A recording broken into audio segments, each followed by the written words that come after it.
Hello guys, this is Adam Multiple Healing with another spiritual video and podcast. Today I want to talk to you guys about something that's really near and dear to my heart because it's my purpose, the reason I came here, my dharma, and it's healing. Now, when it comes to healing, I find myself what I have to work on now, and it's gotten a lot better, of course. They're called chantras.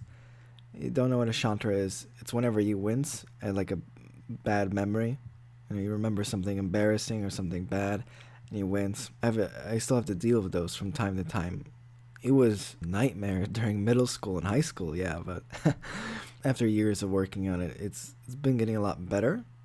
I do clearings whenever they come up. It reminds me of how we can have a selective memory, because memories are fickle. Have you ever told a story about something that happened and over time you add like a small detail, and it almost seems it becomes true and maybe even believe that it's true. It's nothing like what you remembered it to be. They're not real. They're just what you think happened. When you have a selective memory, as the Course teaches us, memory is a skill. If we have a poor skill, we're going to remember all the bad things, all the negative things.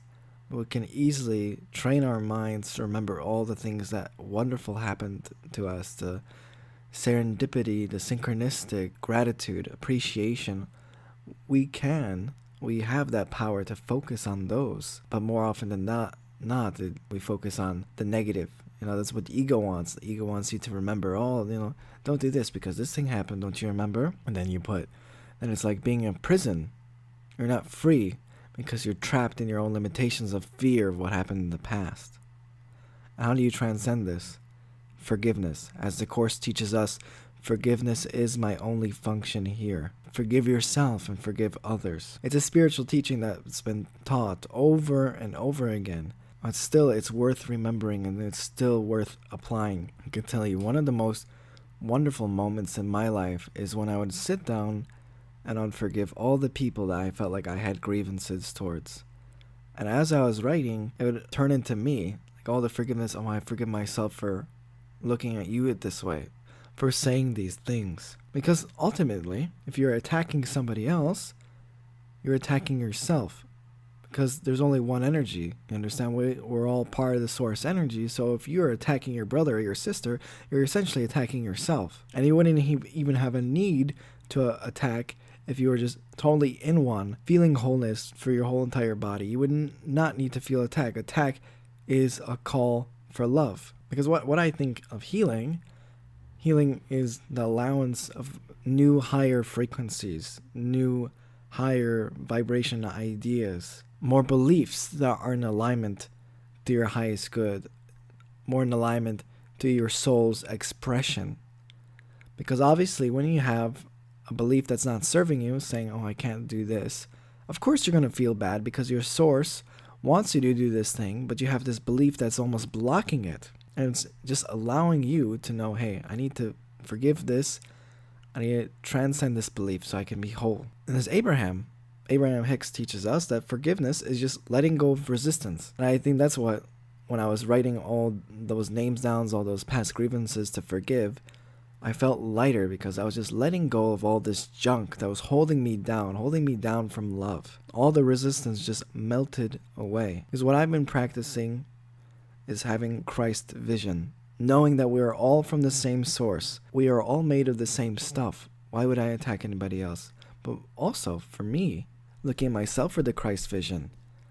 How often do we just look at how many times we screwed up, how many times we did something bad, things like this in our nature that we do over and over again. With the Christ vision, you don't look at things as they are. You look at what they can be. As Abraham says, a visionary thrives at all times because they can see the potential of all things. Christ doesn't see you being mean. He sees you being kind. He doesn't see you poor. He sees you wealthy. I think it's reawakening to our true selves as aspects of the divine creator. Because that part of us, the soul, it was never hurt. It was just the ego, the personality self, that over time has built this persona on pain. He's a garment of some kind. The thing is, we feel like I would say better yet, like a role. we play the role of a victim for so long that we forget we're playing it. But reawakening is knowing that, hey, I'm just playing a role. I could play another one. Because what healing gives us is the opportunity to tap into new realities.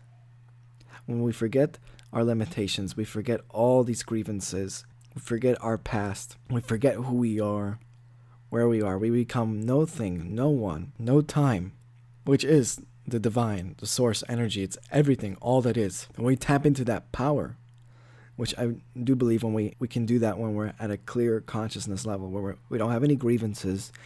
We just tap into the power of the nothingness. That's true healing, because you forget about all the past pain, all the attacks.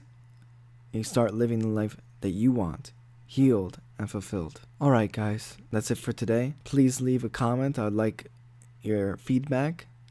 If you like what I do, you can check out my Facebook page. I do live energy healings. I try to do it 3 days a week. And that's it. Alright guys, take care and God bless.